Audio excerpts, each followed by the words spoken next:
Kulik Soliman ang malupit sa katotohanan sa bunyog pagkakaisa. Yan po. Meron ba tayong popcorn ngayon? Pag-uusapan natin, popcorn please. Tuloy-tuloy po ang boljaka, no? Ang banatan, ang kagatan ng mga aso-asong vlogger ng mga Duterte at Marcos, no?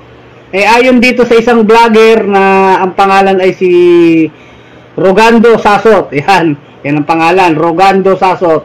Ay ito daw si Lisa Araneta, si Lisa Ismags kung kanilang tawagin. Nila Maharlika, no? Meron daw listahan. Meron daw hit list. Hit list, no?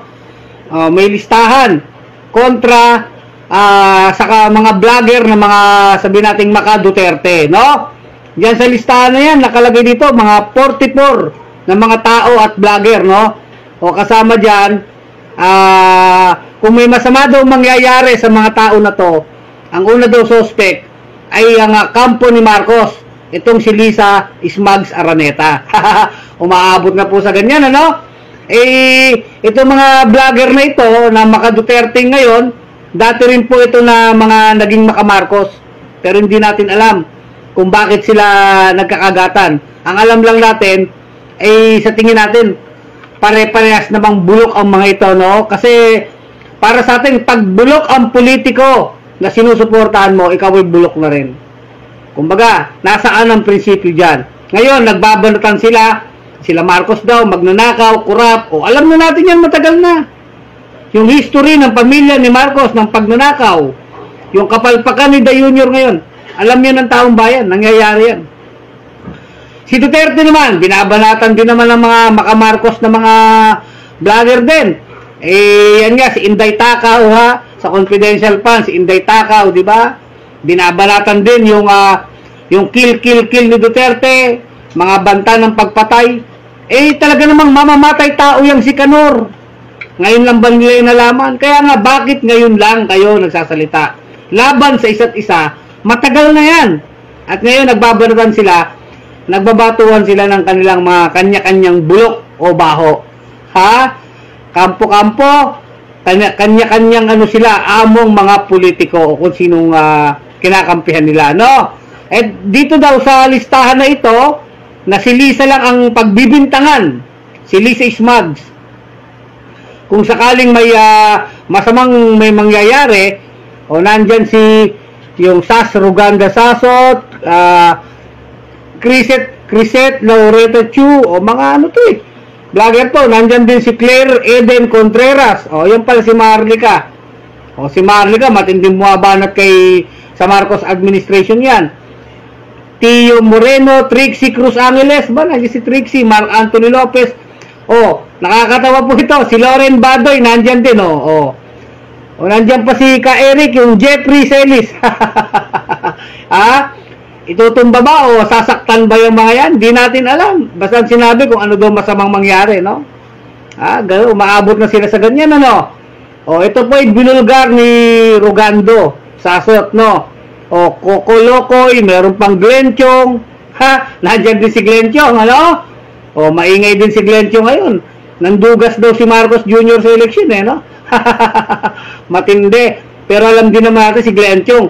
Yan din yung nagpakalat ng fake news. At propagandista din niya ni Da Junior noon. Nung panong si Da Junior ang nagre-reklamo sa Comelec, ang ginagamit din ay si Glenchong. Alam din natin history, no? Ngayon nagsasabi, meron daw siyang alam na nandugas talaga si Marcos Jr. So anyway, sinasabi lang natin dito, baliktarin to mga to, no? Ferdinand Tupacio, nandyan din si Tupacio, Herman Chu Laurel, ayan po, Rigoberto Tiglao, ito yung aso-aso dati ni Gloria, di ba? Gloria Arroyo. Yung iba, hindi ko nakilala dito, yung mga political witch boy, hindi ko nakilala yan. So, ito, Roy Domingo, Bagong Lipunan, tumitira din yan. Banat Bay, yan. Mga maka-Duterte ito, mga maka-Duterte na bumabanat kay Da Junior, kila Lisa Ismags, no? At yung mga vlogger naman nila Marcos, meron din banat kila Duterte, kila Inday Takaw. So tayo sa bunyog, mga kabunyog, mga kababayan, wala po tayong kinakampihan dito. Wala. Tayo pawang katotohanan lamang. Sagasaan ang dapat sagasaan. Basta masabi natin ang katotohanan. Sa katotohanan tayo kakampi. Doon sa interes ng bayan. Kaya tayo, malinaw sa atin, Mapa Marcos Romualdez, laban dito sa mga Duterte Arroyo, kila Inday Takaw, kila Mangkanor, wala tayong kinakampihan. Para sa atin, pare-parehong bulok ang mga politikong ito. Ngayon, itong mga vlogger nila, ito naman yung mga amo-amo ng mga vlogger na yan. No? Kaya, para sa atin, kung magsasabi ka ng totoo, magsabi ka ng totoo. Kahit sinong masagasaan. Hindi yung magpapakaamo ka, magpapakatuta ka. Anong bayad niyan? Pera ba yan? Kapangyarihan? Appointment sa Malacanang? Ano man ang pakinabang nila dyan? Personal na interest yan. Di ba? Dapat kung tumatayo tayo para sa katotohanan, para sa interest ng bayan, ang tinitignan natin, ano yung mabuti sa mamamayan. Sa mga vlogger na to, nakikita natin, yung mga vlogger na dating Makamarcos, hindi nabigyan ng posisyon, nagtampo na, nagalit na kay Da Junior. Binabanatan sila Da Junior, sila Lisa. O di ba, kagaya si Glenn Chong, sinabi niya pa doon sa affidavit niya na i-appoint sana siya pero ayaw niya yung posisyon, parang ano na lang daw yun, tira-tira na posisyon. Isipin niyo yan, di ba?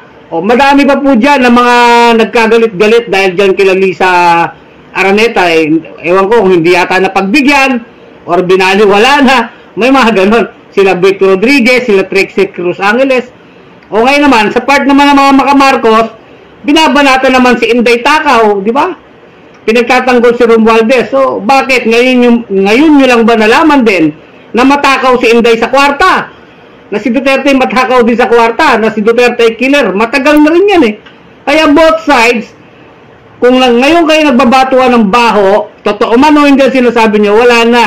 Ang motibo nyo ay ano na eh, hindi na katotohanan, kundi para magbatuhan na lang kayo ng baho. Di bale, at least nalalaman ng taong bayan na ganito pala ang sistema, di ba?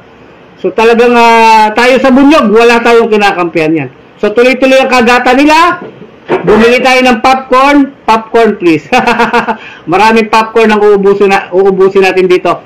Marami pa tong mga isisiwalat sa magkabilang kampo na yan na para sa atin pare-parehong bulok ng mga politiko. Yan lang po mga kabunyog, mga kababayan. Muli ito si Kulek Soliman ang malupit sa katotohanan.